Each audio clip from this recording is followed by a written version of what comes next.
Hindi naman daw sa nasasakal. Pero itong si Ryan ay hindi na maiwasan na maguluhan. Hindi nasasakal pero naguguluhan. Ayan. Yan ay dahil ang kanya mismong jowa na si Mylene ay minsan hindi raw talaga nagmimintis na pagbawalan siya sa mga gusto niya namang gawin na bagay. Ang pakiramdam tuloy nitong si Ryan sa dami ng mga restrictions, sa dami ng mga pagbabawal sa kanya, ng 8 buwan niya pa lang na jowa, feeling niya ay hindi na raw siya makakilos ng naayon sa kanyang kagustuhan. Kaya kausapin na po natin 26 years old mula sa Bukawe, Bulacan. Ryan, magandang tanghali sa'yo.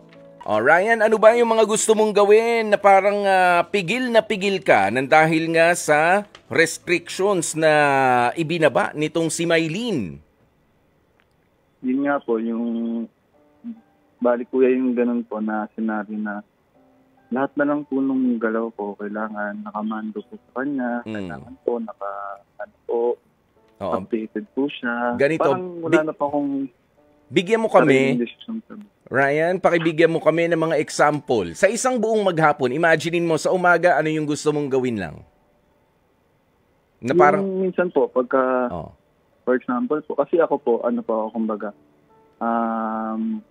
nag-jogging po ako lagi, nag-basketball. Kumbaga, mahilig po ako sa mga sports activities. Pero unlike po sa kanya na hindi naman po ganun kahilig po. No, pero sinubukan mo ba siyang yayain na mag-jogging, ganyan, magpapawis? Ayaw.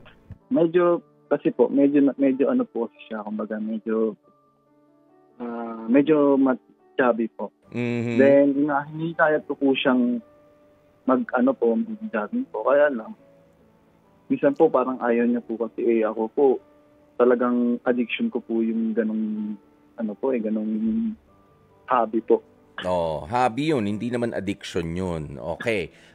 Pero, dahil, baka naman kasi galing siya sa trabaho na magdamag, tapos yayayain mong magpapawis, magtatakbo, syempre mas kailangan niya yung tulog. Hindi naman ba, Ryan? Hindi. Kasi sa office po siya. Kumbaga, yung yung routine niya po sa pagtulog, yun naman po. Tama naman. Okay. So, bukod doon, hindi mo siya nayayaya hindi kanya sinasamahan sa mga activities mo. Ayaw niya, pero pinagbabawalan ka. Opo, parang ganun. Bakit daw? Medyo na-apektuhan na rin po. Siguro po ang iniisip niya kasi may jogging area po kasi sa dito malapit sa may Philippine Arena po. Yun po. Kasi siyempre siguro, kung ano-ano po yung iniisip niya na baka daw po kung sino-sino lang kasama ko. Yung ano po. Baka may makakilala ka habang tumatakbo. Kasi alam ko parang isa sa mga conversations, narinig ko yata to kay Chacha, Oo, yung running is the new Tinder. Yan, yung mga ganyan. Parang yun yung iba hindi effective sa dating app. So kapag ka tumatakbo, dun mas nakakilala. Well, dati naman na yan. Na pwede ka naman talaga makipagkilala sa mga nakakasabay mong magbike, sa mga nakakasabay mong tumakbo, nandun naman yon. Pero kung haluan nyo ng kalokohan, nasa sa inyo na yon. Ganun ba ang iniisip niya sa'yo? Parang ganun na nga po. Okay. Kagaya din po kasi nung, for example po, mahilig din po kasi ako umakyat ng bundok po, hiking po. Mga grupo-grupo, may makikilala kayo doon. Alam naman po natin sa hiking, ganun po, di ba? Kumbaga, pag joiners ka po, may makakasama ka talagang ibang tao kasi nag-grupo po kayo. Pero dahil lang po simula po nung naging kami, parang natigil na po yung ganun kung kasi pinagbabawalan po. Pinagbabawalan. O baka naman nililimit lang. So bukod doon sa mga activities na yon, ano pa yung pinagbabawalan ka na tila naiinis ka at naguguluhan dito kay Mylene? Ano pa yung pagbabawal niya sa'yo? Sige nga. Yung makasama po yung mga kaibigan. Yun po talaga yung pinakamabigat. Bakit daw? As in, ayaw niya makasama o lilimitahan lang naman yung oras? Wag lang kayong magpuyat, wag lang kayong mag-inom, wag lang kayong gumimik nang hindi siya kasama. May time naman po na okay lang naman po sa kanya. Kaya lang, siyempre, hindi naman po may iwasan na minsan anong oras na po makaka-uwi. All boys lang naman po. Naiiwasan Minsan yun. po Huwag mong talaga, sabihin hindi naiiwasan yun. Oo. Huwag mong sabihin. Ikaw naman. Ryan naman, alam mo naman yung pinagbigyan na tayo ng partner natin, alas 10. Yan, alas 10, sige, uwi na ako. Ayan, pwede naman talaga may paraan na makauwi ng alas 10 ng gabi. O sabi mo na tawad na lang, alas 11 na lang. Ayan, para wala na masabi mga tropa ko. Pwede ba yun? Hindi ko maiwasan na ano? Hindi ko maiwasan makauwi ng alas 11 kasi anong dadahilan natin doon? Alam mo, ganyan din ako noon eh. Oh, ganyan din ako noon. Hindi ako makauwi. Ba't hindi ka makakauwi? Merong masasakyan dyan. Meron ka naman paa. Di ba? Alam mo naman yung bahay mo pa. Oh, kaya hindi ka tuwiran na hindi makauwi. Okay, sige. So, sa iba pa, medyo panalo si Maylin doon sa puntong yun ha. Sige. Bali, ang isa pa po sa pinaka, kuya. No. Yung, kasi mahilig po ako mag-motor, mag-rides po. Mm-hmm. May mga tropa po ako na nagmamotor din po, nahilig din sa mga motor po. Mm-hmm. Kumbaga, syempre po, minsan yung tropa nag-aaya po na mag-rides. Hindi po ako nakakasama. Yeah. Minsan. Madalas po. Madalas. Kasi po yung mga tropa ko po, ang work po nila is sa mga restaurant, like hindi po sila office staff po. Okay. Kami po kasi office staff po. Ba't hindi mo rin isama at yayain si Maylin, si girlfriend? Ayaw niya po sumama kasi nga po hindi siya pwede ng weekdays. Okay. Sa office po.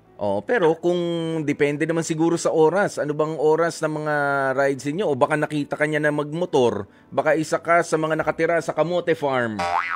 Ha? Baka nag-aalala lang rin sa'yo. Di ba? Hindi kaya? Ano sa tingin mo? Parang ganun na rin po. Yun namin po yung nire-reason niya minsan. Para baka daw po ano pang mangyari. Ayun nga, baka hindi ka naman racing magpatakbo. Ha? Hindi ka naman si Boy Bomba. Ubus na gasolina. Sige pa rin bomba. Hindi naman umaandar, nasa traffic light. Ha? Baka ganun ka. Kaya hindi kasi 'di ba? Maigi rin na ganyan, meron nagpo-police sa atin. Pero ito dapat yung maintindihan mo, Ryan, ha, kapag ikaw pumasok na sa isang relationship, hindi naman sa lahat ng pagkakataon ay magagawa mo na syempre yung lahat ng mga gusto mong gawin. But hindi mo pa hinahanap ano yung common doon sa gusto ninyong activities? Ha, hindi ano yung gusto nyong ginagawa ng sabay nitong si Maylin? Ano po? Pagkain po. Pagkain po, opo. Ayun. Siyempre, ako po nahihirapan po mag-adjust kasi nga po, mga mahilig po sa mga sports activities. Pero siyempre, kakain ka rin naman. Pero niyayaya, sabi mo nga, medyo sobra sa timbang itong si Maylin. Bakit hindi mo siya i-encourage din na, sige, kain tayo pero yung healthy diet? Ina-encourage mo ba siya doon? Ina-encourage ko po kasi minsan talaga parang siya po yung gusto niya, siya yung nasusunod, siya po yung... Yun. Bakit siya hindi kayo magtagpo sa gitna? Sige, pagbibigyan kita. Anong tawagan nyo? Love, babe? Babe po. Babe. Babe. Pagbibigyan kita. Basta, sige, hindi ako masyadong, basta ang activity natin, kakain tayo pero healthy. Magugulay tayo, magfi-fish tayo, fish diet, ganyan. Sige, hindi ako sasama muna sa ride ng tropa. Kaya, sige, ipagpapaliban ko yung jogging ko. At least, healthy naman yung kinain ko. Sa bahay na lang ako magpapapawis. Yan, yung mga ganyan. Baka pwedeng ganun. Ha? Pwede naman po. Kaya lang under ka pa? Under din po kasi. Ha? Kasi pagkain pa rin po. Pagkain pa rin ang ending, no? Ayan, pero ito, sige. Ano ang gusto mo sanang sabihin dito kay Maylin? Sabihin mo na ngayon. Sige, makikinig kami. Anong gusto mo mangyari? Go, Ryan. Babe, sakaling gusto naman or mapakinggan naman to. Sorry kung tumawag ako sa ganito. Kasi gusto ko lang mga pagsabihan. Gusto ko lang makahingi ng konting payo mula kay Kuya Poy. Then, sana magtagpo tayo kung sakali man. yung mga bagay na gusto mo, mabigay ko. At yung bagay na gusto ko din sana, mabigay mo din. Give and take lang. Yun lang po. Yun. O ito, sabi ni Elmer Buwan, hashtag ang astig advice ko para sa'yo, Ryan, ay pwede rin naman na sundin mo ang gusto ng partner mo. Basta naman yon sa ikabubuti mo. At kailangan, wag naman sana nasusobra. Ayan, wag naman din sana yung nakakasakal na yung partner mo. Ayan, medyo malayo ba kayo sa isa't isa? Gaano kayo katagal, gaano kayo kadalas na magkita sa isang linggo? Ano po? Ang off niya po kasi is Sabado Linggo. 2 days po. Oo. Hindi po kami leading pero minsan po natutulog po. Yun. So, yun na. So, hindi ka na tumatanggap ng ibang schedule noon. Hindi ka na gumagawa ng ibang schedule kapag ka ganoon. Hindi na po. Okay, sige. Itutok mo na yun sa kanya. Tsaka para hindi ka inuubo. Inuubo ka yata. Ha? Dapat po siya sa electric. Ayan. Sandali. Etong si... sige.